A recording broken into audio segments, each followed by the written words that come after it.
Sir ಅದು ಯಾವುದೋ random call sir, ಯಾರೋ ಫೋನ್ ಮಾಡಿ ಹೇಳಿದ್ರು. ಅಲ್ಲ ಸರ್, ರ್ಯಾಂಡಮಾಗಿ ಯಾರೋ ಫೋನ್ ಮಾಡಿದ್ರೆ ಹೋಗಿ ಸರ್ಚ್ ಮಾಡಿಬಿಡ್ತೀರಾ?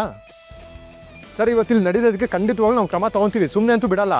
ದಯವಿಟ್ಟು ಕ್ಷಮಿಸಿ ಸರ್. ಸರ್,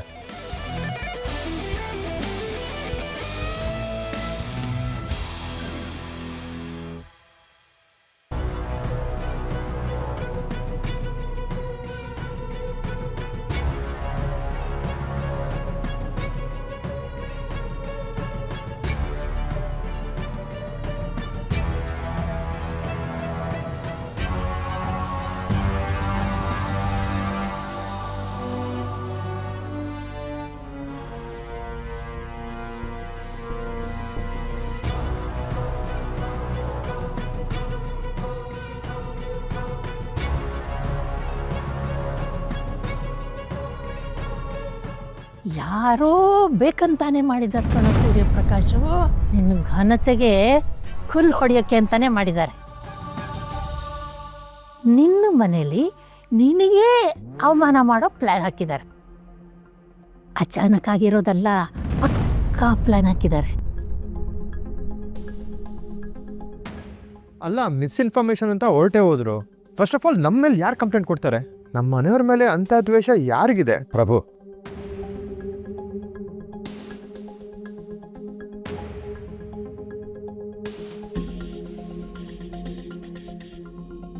ಪ್ರಭುನೇ ಇಂಥ ಕೆಲಸ ಮಾಡೋದಕ್ಕೆ ಸಾಧ್ಯ?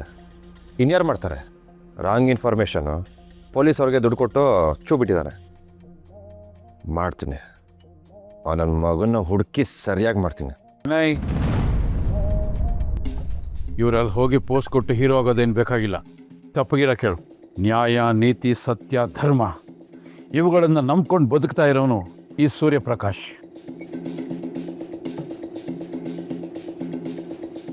ಭಗವಂತ ಮೆಚ್ಚೋ ಥರ ನಾನು ಜೀವನ ಮಾಡ್ತಾಯಿದ್ದೀನಿ. ಮನುಷ್ಯನಲ್ಲ, ಭಗವಂತನ ನಂಬಿದಾಗ ಈ ಥರ ಸಮಸ್ಯೆಗಳೆಲ್ಲ ಹಾಗೆ ಕರ್ಕೋಗುತ್ತೆ. ನೋಡು, ಅವನು ಯಾವನೋ ಏನೋ ಹೇಳ್ದ, ಇವ್ರು ಯಾರೋ ಬಂದರು, ಹುಡುಕಿದ್ರು, ಏನು ಸಿಕ್ತು? ಬರೀ ಕೈಲಿ ಹೋಗಲಿಲ್ವಾ? ಆ ಪ್ರಭು ಕಾಲು ಕೆರ್ಕೊಂಡು ನಮ್ಮ ಜೊತೆ ಜಗಳ ಕಾಯ್ತಾ ಇರ್ತಾನೆ. ಅವನಿಗೆ ಕೆಲಸ ಇಲ್ಲ, ಇದೆಲ್ಲ ಮಾಡ್ತಾನೆ. ನಮಗಿಲ್ಲ, ಅವನ ತಂಟೆಗೆ ಹೋಗೋದು ಬೇಡ.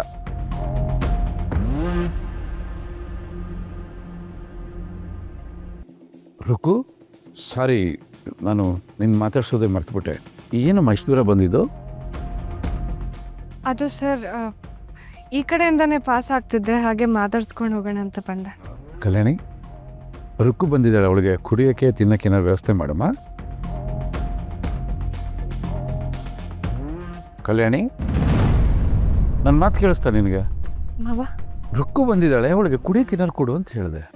ಮಾವ, ನಾನು ಇಷ್ಟು ದಿನ ನೋಡಿರೋ ಹಾಗೆ ಯಾವುದೇ ತಪ್ಪು ಮಾಡದಿರೋ ವ್ಯಕ್ತಿ ನೀವು. ಒಂದೇ ಒಂದು ಕಪ್ಪು ಚುಕ್ಕಿ ಇಲ್ದಿರೋ ಬಿಳಿ ಹಾಳೆ ಥರ ಇದ್ರಿ. ಎಷ್ಟು ಜನರಿಗೆ ಸಹಾಯ ಮಾಡಿದ್ದೀರಾ, ಎಷ್ಟು ಜನರಿಗೆ ಅನ್ನ ಹಾಕಿದ್ದೀರಾ. ಅದರಲ್ಲಿ ಪೊಲೀಸವ್ರು ಬಂದು ಅದು ಯಾರು ಕರ್ಸಿದ್ರೋ ಗೊತ್ತಿಲ್ಲ, ಬಾಯಿಗೆ ಬಂದಂಗೆ ಮಾತಾಡಿ ಹೋದ್ರು. ನಿಮಗೇನಾದರೂ ಕೆಟ್ಟದಾಗೋ ಹಾಗಿದ್ರೆ, ಅಥವಾ ಈ ಮನೆಗೇನಾದರೂ ಕೆಟ್ಟದಾಗೋ ಹಾಗಿದ್ರೆ, ಅದೆಲ್ಲ ನನಗಾಗ್ಲಿ ಮಾವ. ದೇವ್ರ ಹತ್ರ ನಾನು ಅದಷ್ಟೇ ಬೇಡ್ಕೊಳ್ಳೋದು. ನಾವು ಮಾಡಿರೋ ಧರ್ಮದಲ್ಲಿ ಎಲ್ಲ ಪಾಲು ನಿಮ್ಮದೇ ಆಗಿರಲಿ.